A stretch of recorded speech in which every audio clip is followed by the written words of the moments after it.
According to the book of Exodus, the story of the Ark dates back to ancient Egypt in the 13th century BCE. The Exodus is one of the most famous stories ever told. Moses and the Israelites survive a plague that takes the firstborn sons of the land. Moses leads the Israelites out of the land of Egypt, and they move across the Red Sea, where the waters miraculously part when he holds up his magical staff. They arrive at a mountain in which God gives them the 10 Commandments. The Israelites build a holy vessel, a sacred box, to hold these tablets of the commandments. It's called the Ark of the Covenant. The Bible gives a very clear description as to what the Ark of the Covenant looks like. God himself is, in fact, the architect of this, and so is very precise about the measurements and the way that it has to be built. It's made of acacia wood, 2.5 cubits long, 1.5 cubits wide, and 1.5 cubits high, or about 52 inches long, 31 inches wide, 31 inches high. It's covered entirely in gold, inside and out. It has 4 gold rings on which poles are attached for it to be carried. Finally, it's topped off with an ornate gold lid that has 2 sculptures of cherubim on top. According to the Old Testament, the Israelites carry the Ark for 40 years, wandering through the desert. Along the way, it displays great power. Eventually, the Ark is brought to Jerusalem, where King Solomon builds the first Jewish temple at a place called the Temple Mount. He houses the Ark inside within a special room called the Holy of Holies. The temple is completed by around 950 BCE, and for 4 centuries, the Ark in the temple becomes the center, the sort of thrumming heart of the Kingdom of Israel. The Ark of the Covenant was the focal point of religious devotion, the place where God spoke to the world. Then, war breaks out in 587 BC. The Babylonians attack Jerusalem and finally destroy the city after a 30-month siege. And the Babylonians are absolutely brutal. They tear down the temple. They also set Jerusalem on fire, and everything burns, including, perhaps, the Ark. This isn't just a Bible story. We have archaeological evidence that the Babylonians destroyed Jerusalem. Babylon loots the city before it burns. And we have some records of some of the things they took, but something that's never mentioned in any of those records is the Ark of the Covenant, something that would have certainly been mentioned had they taken it. So a large amount of historians believe that the Ark of the Covenant was in Jerusalem up to 587 BC. After that, it's almost entirely absent from the biblical text. Over the years, theories have placed the powerful Ark of the Covenant everywhere from Ethiopia to Ireland. But historians remain skeptical that it could have traveled so far from Jerusalem. If the Ark existed and survives, it's probably somewhere in the Middle East. With the Babylonians closing in around the destruction of the temple, the Jews would not have had very much time, and so the best thing to do would just have been to hide it. It's not like they can take it on a long voyage.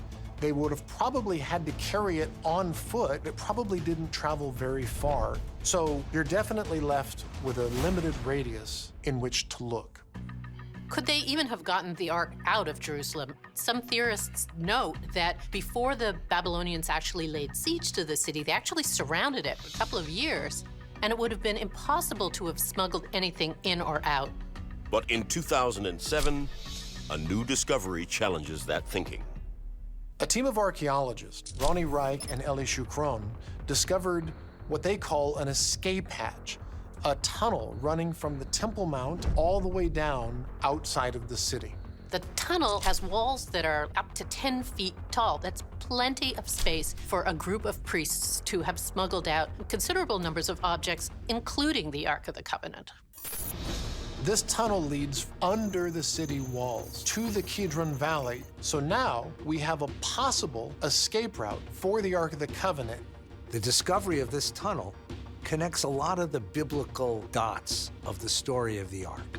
The book of 2nd Maccabees suggests that Jeremiah, the prophet, takes the Ark of the Covenant and the temple treasures out of the city. So here's the big question. If this tunnel is the Ark's escape path leading to the Kidron River, where does it go from there? According to Ark hunter Jim Barfield, there's only one possible answer. The Kidron River heads east, and then it branches off into the Qumran River, which leads past an ancient settlement also called Qumran. Qumran is famous because that's where the Dead Sea Scrolls are found. I've been studying Qumran for 25 years, and I believe that it's the resting place of the Ark of the Covenant. As an archaeological find, the Dead Sea Scrolls are huge. Most of the scrolls are papyrus or parchment, and most of them contain stories and scriptures. But one of them, discovered in 1952, is made of copper. It dates back to the 1st century. The copper scroll is not a Bible story. On that copper, they have hammered instructions to find treasures from the Temple of Solomon, which I believe includes the Ark of the Covenant. The copper scroll lists 64 places where various items are hidden, including hoards of gold and silver.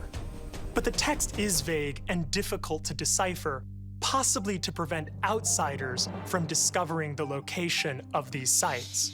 The text gives a number of directions to landmarks that only locals would likely have known, like it's in the salt pit under the steps, or in the cave of the old washer's chamber on the 3rd terrace. Barfield was a fire investigator for 23 years. After dedicating his life to solving mysteries, he turns his attention to this one. Location 1 on the copper scroll describes 17 talents of silver service vessels. That's around 1,200 pounds, or $340,000 of pure silver. But of course, it's priceless as an archaeological find. This copper scroll said it's at the steps heading east, 40 cubits long. That's about 65 feet. In Qumran, Barfield is only able to find one location with steps heading east. When I get there, I measure the steps, and they are exactly 40 cubits long. And I am absolutely convinced that those service vessels are buried at that location. And remember, this is Barfield's first visit out there. He's not part of any dig. He's just really trying to line things up. Next, Barfield turns his attention to finding location number 2.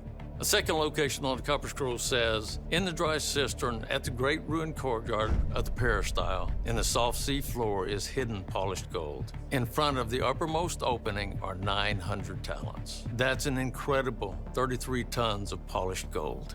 So now Barfield is looking for a cistern and a courtyard, but he's still not sure that the copper scroll is referring to places in and around Qumran. He believes, though, that the sites keep lining up for him. And when I found the location of the cistern, it was easy to determine because there was a great courtyard there that matched the description of the copper scroll. Barfield is excited, and he believes that he's found the 33 tons of polished gold in this location. Unfortunately, Barfield lacks permission to dig, so he can't verify the gold is here. But he's looking for a much more valuable prize.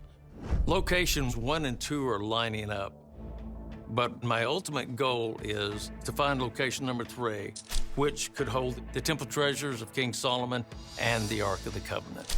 The copper scroll describes this location as being at the north end of the Hill of Kohelet. Whatever the ancient Jews used to refer to as the Hill of Kohelet, it's been lost to the sands of time. I realized that the hill couldn't be within Qumran because there's no hills within the ruins of Qumran, but there are several nearby. Barfield studies satellite imagery to identify a potential candidate for the Hill of Kohelet. Not only does Barfield find a hill that seems to match, when he gets there, there appears to be a cave that's sealed shut. To him, it doesn't look like a natural rock formation. He believes the cave's location may also be a clue. When I looked at this location on my map, locations 3, 2, and 1 were in a perfectly straight line.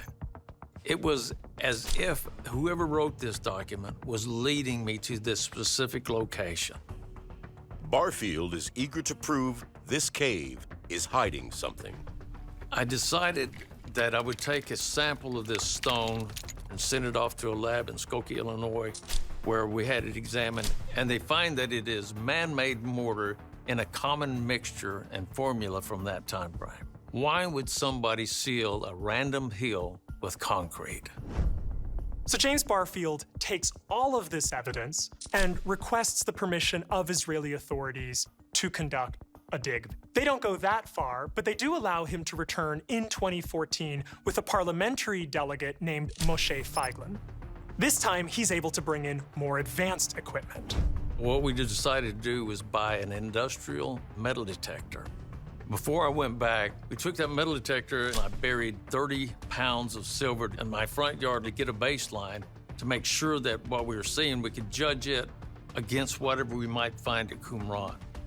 Back in Qumran, we scanned the courtyard of the peristyle, and as we got close, we just clipped the edge where the 33 tons of gold were buried, and the readings just went off the charts. And when we get to location number 3, the metal detector confirms my suspicions that this is the mother lode. According to Barfield's results, the metal detector finds 5 times the amount of metal in location number 3 than the 33 tons of gold posited for location number 2. I've already proven that something is down there. Now we've got to dig it up and see what it is. The copper scroll, the biblical text, the map, the mortar, the metal detector readings. All of these leave me with no doubt. In this sealed cave are the greatest treasures of Israel. When they finally give us permission to do the excavation, we're going to be face to face with the Ark of the Covenant.